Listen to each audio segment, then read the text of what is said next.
Okay, so here we have electromagnetic induction. So when we have a wire and it continues off down the page and up the page there,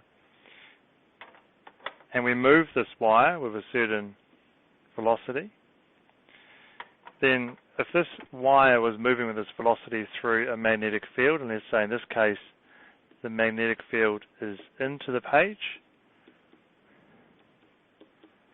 just remember cross is in and dot is out, then there will be a current induced in this wire, essentially because electrons are in this wire, they are moving and they will get forced in a certain direction.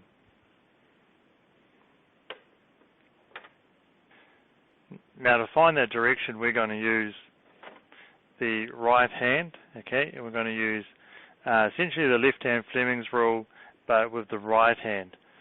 Now the thumb points to the direction of the motion,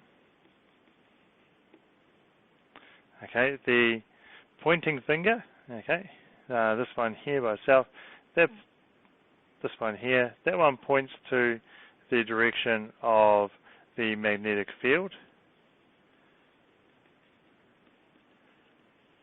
which is usually got the letter B, motion is usually V, and the three other fingers, okay, towards your little finger, they point in the direction of the induced current. Now, if we do this with this diagram, we find that the induced current is in the up direction. Okay, that's the conventional current is upwards.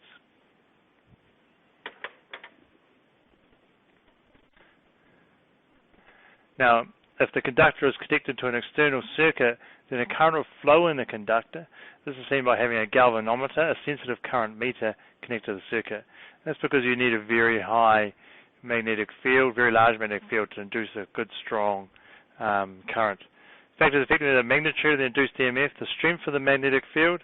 Okay, so imagine if we had lots of crosses versus not many, then you can get a larger current induced.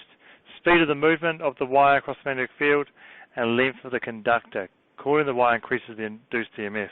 In other words, you could have a long wire versus a short wire going through a magnetic field. Or you could actually, and a way of making wires longer by keeping them in the same place is by coiling them up. And that's what we're going to look at now. So, electromagnetic induction in a coil.